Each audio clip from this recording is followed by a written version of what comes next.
Thank you for coming in. Good morning. Thank you for having us. For over 25 years, you've gone to the Playhouse Weeks, but you have never seen one of your play performed. I'm afraid so. It's a bit embarrassing. I've been obviously working and living in Northampton for quite a long time, and I've never had anything performed. It's an outrage. I'm afraid it is, yeah. Did you not approach them? Because they've known of your existence, presumably. Yeah, but I got the feeling that they had their own programme, and it was all programmed in, and they kind of knew what they were doing, and I didn't think that the likes of myself or anybody else would be given the chance to perform their own original work. Well, they have their own company, don't they? The Playhouse Theatres. Yeah. But it's a public space. I mean, they will hire it out to people, won't they? I know this now. Yes. Where was I 25 years ago? I could have told you that. For heaven's sake. Oh, yeah, I'm aware of it now. So hence the reason why I've approached Phil Welch, and I said it's not got this production coming out.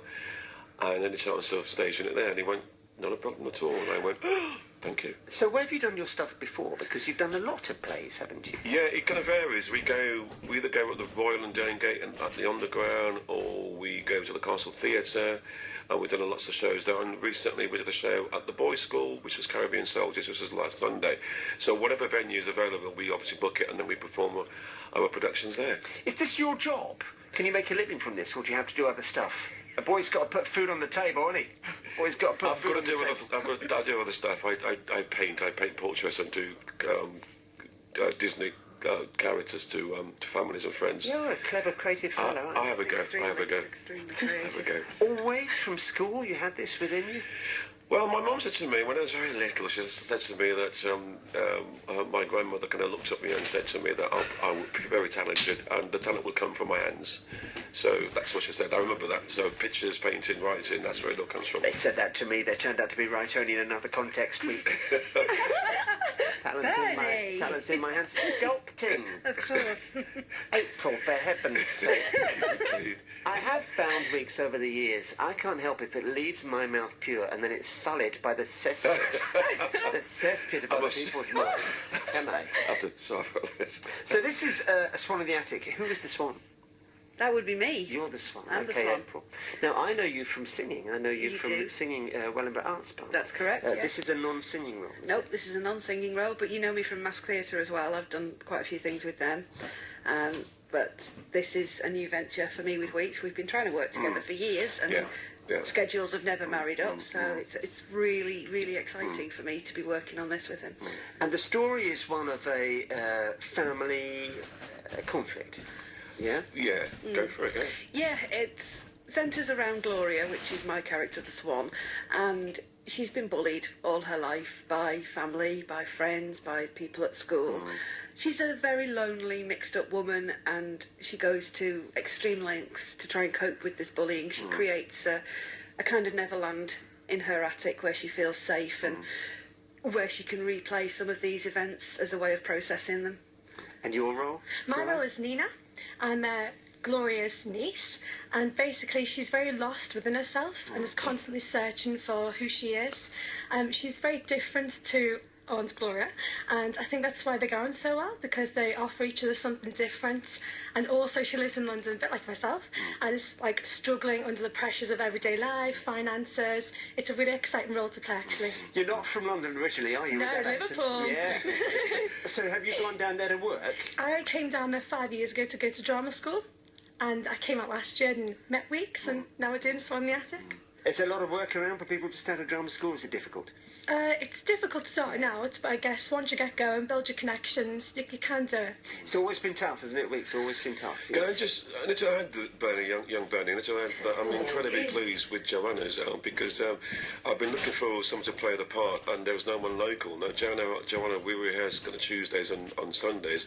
Now, she has to get up at the crack of dawn to get the 2 trains to travel all the way to Northampton to rehearse, and I have to say on air that I'm incredibly honoured that she's doing that. And where do you find people ordinarily? Do you use the reserves of various community theatre groups in Northamptonshire? I do. Normally when I go and see a production, I kind of, if I'm working on a play, I go and see various productions, and I kind of get to see who's doing what, and I then approach them and said, I've got this production coming out, would you be interested in so and so and so and so? So 9 times out of 10, they aren't brilliant at turning up, in terms of attendance, because there's no money involved, which is a bit of a shame. But normally, 9 times out of 10, when you meet people like Joanna and April and you explain the situation to them, they say, you know what, at the end of the day, I'm enjoying what's going on, I'm enjoying the product, and I will commit to it. But you don't get into acting for the money, do you? Absolutely not. No. I mean, there are people like Benedict Cumberbatch and, the big players who are exceptions to the rule, but that's like saying every footballer is played like David Beckham. That's not the case, is it? No, That's true, you that's do it true. because you love it. It's your passion. Absolutely. And are you told at drama school or college? Drama school. Drama school. Were you told how it would be? Did they prepare you for the tough reality? To be honest, they do prepare you. I was very lucky to have a set of very good teachers around me, and they just said, once you come out, it can be difficult, but just make sure to keep on working hard, take every opportunity, and build yourself a repertoire of work. Because this is the CV, isn't it? I mean, what you're doing here, this is a great portfolio piece. Absolutely. Isn't it? So you can go to people and say, I had done this, I had played this role as an errant teenager. Exactly. And that'll be good. Do you ever act? I mean, you just write and direct, do you? Do I ever act? You go on stage. Do I ever act? I'm acting all the time. I don't tend to go on stage unless I have to.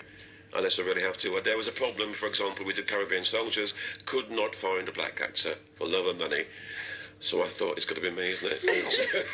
Why is there a shortage? Because when local theatre groups put on Full Monty, there is a character there who is black, and every community theatre group has had difficulties sourcing an actor to play that role. I don't think it's our thing. I don't think, black people generally, I shouldn't generalise this obviously, see acting as a kind of, as it, there's not a great deal because I don't think it's not so much their thing. Well, really, there's this to be big honest. debate now, isn't there, about it being a middle class. The people who get the kudos come from public schools these days, it seems, and that would again put off people from various sectors of society. I mean, there must be a lot of black actors around. There's probably not in Northampton, but there must be loads in London. There must be loads in Birmingham, and places like that. But it's very hard for me to find them. And I get a little bit of stick from various people from the black community with the work that I do, and there's not a lot of black people in it. So I go, well, it's to be honest, it's the opportunity's there. It's Friday, Saturday, Sunday. No, it's just Saturday and Sunday. Right, you're flyer then, my friend. You're flyer.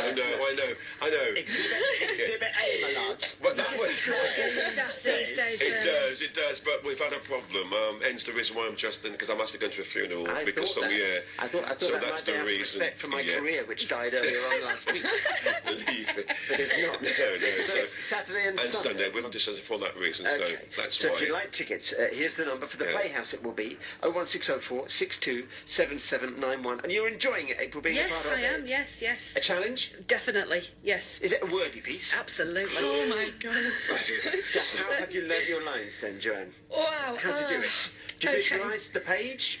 Visualise, make up solo dancers for each thing. Oh, you name it. Been there, done it. There's so many words. You just have to make up new techniques each time to keep your mind going, to keep on top of it, keep it fresh. This is why you don't appear on stage, isn't it? Just like traumatise actors. That's all you like doing. It's Saturday and Sunday this week then for Swan in the Attic. It's at the Playhouse Theatre in Clare Street. Should be easy to park at the weekend. I would have thought of Easter. 01604 62 7791. Thank you all three very much. Oh, thank you so much. Thank you very much. Thank you. These places.